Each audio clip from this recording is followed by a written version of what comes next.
অনুগোল একপাক্ষিক। কলমে অপরাজিতা মজুমদার। রাত তখন প্রায় 1:30। নিষিদ্ধ পল্লীতে অন্ধকার নেমে এসেছে। আজকের দিনের শেষ খদ্দেরটি বেশ মোটা মাইনে দিয়েছে উমাকে, প্রায় 1000 তো হবেই, কিন্তু উমা খুশি নয় এতে। ছোট্ট এক চিলতে ঘরের এক কোণে রাখা ড্রয়ারটি টেনে বের করে উমা। ড্রয়ারের মধ্যে আছে তার গ্র্যাজুয়েশনের সার্টিফিকেটটা হাতে নিয়ে ডুকরে কেঁদে ওঠে সে। না তার কান্না শোনার ও বোঝার মতো ইচ্ছে এবং অবকাশ কোনোটাই নেই। এই এলাকার মানুষদের এখানে শিক্ষা ও গুণের কোনো কদর নেই, কদর আছে শরীরের, নারীর মর্যাদাহানির। উমা আয়নায় নিজেকে দেখে ভালো করে পর্যবেক্ষণ করে শরীরের প্রতিটি ক্ষতস্থান আঁচড় কামড়ে দাগ।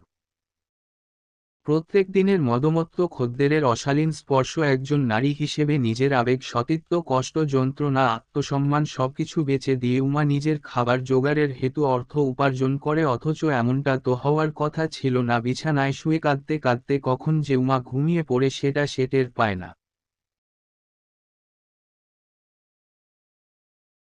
পরদিন প্রায় ভোর 5টা নাগাদ ঘুম থেকে উঠে পড়ে উমা দরজার ফাঁক দিয়ে সূর্যের আলো প্রবেশ করছে ঘরে। কাল রাতে দরজাটা বন্ধ করার সময় লক্ষ্য করেছিল একটা লোক প্রায়ই ঘুরঘুর করে তার ঘরের আশেপাশে। কোনো খদ্দের তো এভাবে ঘুরঘুর করবে না, বিষয়টি নিয়ে বেশ শঙ্কায় আছে উমা। দরজাটা খুলতেই উঠোনে একটি ছোট্ট চিরকুট পড়ে থাকতে দেখে সে কৌতূহলবশত চিরকুটটি হাতে তুলে নেয় উমা। চিরকুটের মধ্যে লেখা একটাই লাইন, বারে বারে আমি আসিব ফিরে তোমার দ্বারে, ক্ষতস্থানে ভালোবাসার প্রলেপ লয়ে চমকে ওঠে উমা। কেউ তাকে ভালোবাসে এটা সত্যিই বিশ্বাস করতে পারে না সে। নিষিদ্ধ পল্লীর মেয়েদের সারাজীবন সমাজ নর্দমার কীট ছাড়া আর কিছু তো ভাবেনি। তথাকথিত ভদ্র সমাজের লোকেরা যারা ওদের তুচ্ছ করে, তাদের মধ্যে কিছুজন যে রাতের আঁধারে এই পল্লীতেই আসে নিজেদের তৃষ্ণা মেটাতে, এই সবই উমার অজানা নয়। এই সমাজই হয়তো তাদের মতো মেয়েদের পতিতা বানিয়েছে। এমনই অনেক কথা ভাবতে ভাবতে মণিপিসির ডাক পড়ে উমা শিগগিরায় খদ্দের এসেছে। চিরকুটটা ড্রয়ারে রেখে খদ্দেরের কাছে চলে যায় উমা। এরপর প্রায় প্রত্যেক দিনই দরজার সামনে ছোট ছোট চিরকুট পায় উমা, কখনো রবীন্দ্রসঙ্গীতের প্রেম পর্যায়ের গানের লাইন, কখনো কবিতার লাইন। এই সব কিছুই উমার হৃদয়কে ব্যাকুল করে তোলে। চিরকুটগুলো যত্নে তুলে রাখে সে, কিন্তু এই আগন্তুকের পরিচয় তো জানতে হবে উমাকে। একদিন প্রায় সারারাত জেগে থাকার চেষ্টা করে সে, কিন্তু শেষরাতে কখন যে ঘুমিয়ে পড়ে সেটা টের পায় না। পরের দিন ভোরে যে চিরকুটটা পায় উমা, তাতে লেখা আজ দুপুর 2টায় নদীর তীরে দেখা করার অনুরোধ থাকলো, আমি অপেক্ষা করব। চোখ ছলছল করে উঠল উমার। এই মুহূর্তের জন্যই সে অপেক্ষা করছিল। সোনামুখী নদীর শান্ত জলপ্রবাহের মতোই এতদিনে উমার হৃদয়ের আকুলতা যেন শান্ত হল। তার সুগভীর দুই কাজলকালো চোখের জল যেন এক অপ্রকাশিত আনন্দ বার্তার জানান দিচ্ছে। এই অশ্রু দুঃখের নয়, এই অশ্রু শরীর ও মনে সৃষ্ট অসহনীয় দগদগে ঘায়ের যন্ত্রণার নয়। এই অশ্রু হল তার শাপগ্রস্ত পতিতার জীবন থেকে মুক্তির উপায় অনুসন্ধানে প্রাপ্ত সফলতার আনন্দাশ্রু। চাকরির চেষ্টা করছিলাম তো বল। হঠাৎ করে তোর বাবা মা যে তোকে বিয়ে দিয়ে দেবে ভাবিনি আমি। তোরও কিছু বলার ছিল না, তোর বাবাও শয্যাশায়ী ছিলেন, মেয়ের বিয়ে দেখে যেতে চেয়েছিলেন।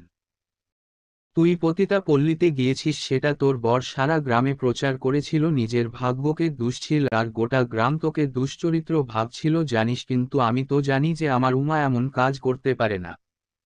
তোর কথা শুনে আমার অনুমানই সত্য বলে প্রমাণিত হলো বৈকি। স্নাতক স্ত্রীকে সঙ্গে নিয়ে তার জন্য চাকরি খুঁজতে যাওয়ার নাম করে তাকে পতিতা পল্লীতে বেচে দিয়ে তার নামে সারা গ্রামে নিন্দেমন্দ করে, শেষমেশ নিজের অবৈধ সম্পর্কের প্রেমিকাকে বিয়ে করার মতো কাজ কাপুরুষ মাত্রই করতে পারে। তোরও নিজের জীবন সুন্দরভাবে সাজিয়ে তোলার অধিকার আছে উমা। নিজের শিক্ষা দীক্ষাকে সঙ্গী করে সম্মানের চাকরি করে নিজের পায়ে দাঁড়ানোর অধিকার আছে। অমলেন্দু আছে তোর পাশে, দেখ না বিয়েটাও করিনি তোর জন্য। কি রে, জন একসঙ্গে আবার নতুন করে জীবনের পথে চলা শুরু করতে পারি না? উমার চোখের জল মুছিয়ে দেয় অমলেন্দু। হাসিমুখে সম্মতি জানালো উমা। অমলেন্দু উমাকে জড়িয়ে ধরে বলল, ভেবেছিলাম চাকরি পাওয়ার পর তোকে মনের কথাটা জানাবো, কিন্তু সে আর হলো কই। কিন্তু ভগবানের ইচ্ছাতেই আমার ভালোবাসাটা শেষমেশ আর একপাক্ষিক রইল না। আজ জীবনের সবকিছু পাওয়া হয়ে গেল আমার। সোনামুখী নদীর জলস্রোত তীব্র হয়ে উঠল বাতাসের সঙ্গে তাল মিলিয়ে। চিত্রহীন ইন্টারনেট। অপরাজিতা মজুমদার।